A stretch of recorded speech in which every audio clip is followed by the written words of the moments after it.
Ian lives in Pontypool. He's married to Sharon and has two sons, Martin and Adam. What follows is Ian's perception of life, relationships and work as he lives with multiple sclerosis. His story at 40.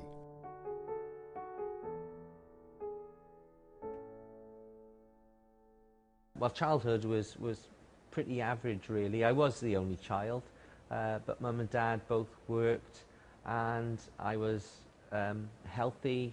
I did lots of sport, lots of activities. I was a huge music fan, and schooling was just average. You know, there wasn't anything particularly brilliant, but you know, it was just a normal life, as you know, if you can define what normal is.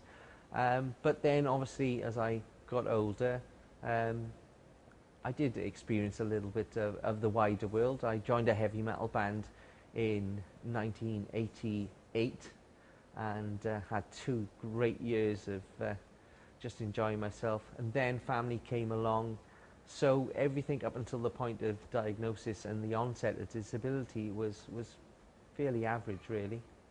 Until the age of 27, disability hadn't featured in Ian's or his family's life, and so when Ian's health began to deteriorate, the consequences were significant. I was diagnosed with multiple sclerosis in 2000, and I've been disabled using a wheelchair since about 2004, 2005. I was in the middle of a career, in the middle of the whole family thing, mortgage, etc. So when I had to stop working because of it, it was a huge impact on my life, financially, emotionally.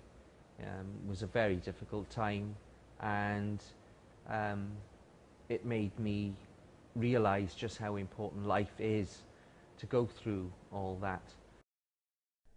Becoming disabled later in life presented an unplanned challenge for Ian. I've been involved with the MS Society, done some charity fundraising, some skydiving, some abseiling, and various other events that I've got involved in. I won the MS Society UK Fundraiser of the Year for various fundraising activities that I took part in and organised to raise money for a specialist occupational therapist for MS in Gwent. Ian now works part-time for a disability-focused radio station, Able Radio. His role enables him to gain a deeper insight into the various aspects of disability and impairment. The people that I've met along the way who've inspired me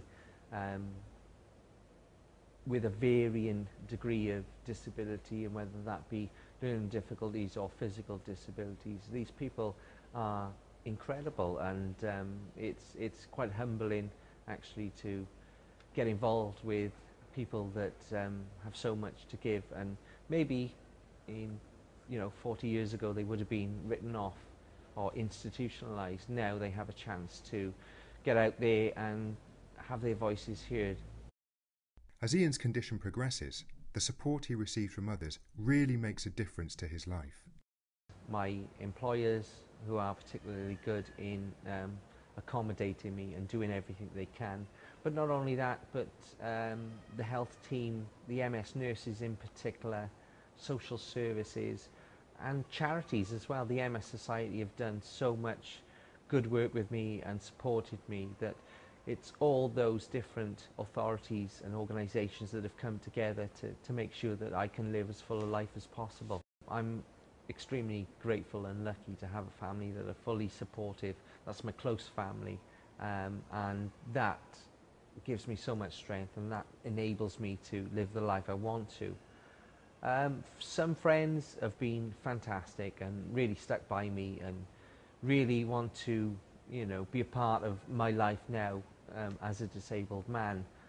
But other friends I found completely distanced themselves from me. I've not talked to people that I classed as good friends for 5, 6, 7 years. So it was different, and I believe some of that was down to my disability and maybe their ability or inability to cope with it. But I think it's times like this when you find out who your true friends are. Ian still experiences barriers within his life, which are shaped by the environment and the attitude of others. Access is obviously a huge issue for me. I became a wheelchair user around about 2004, and it was only then that I began to notice great inconsistencies right across the board as far as access and barriers are concerned.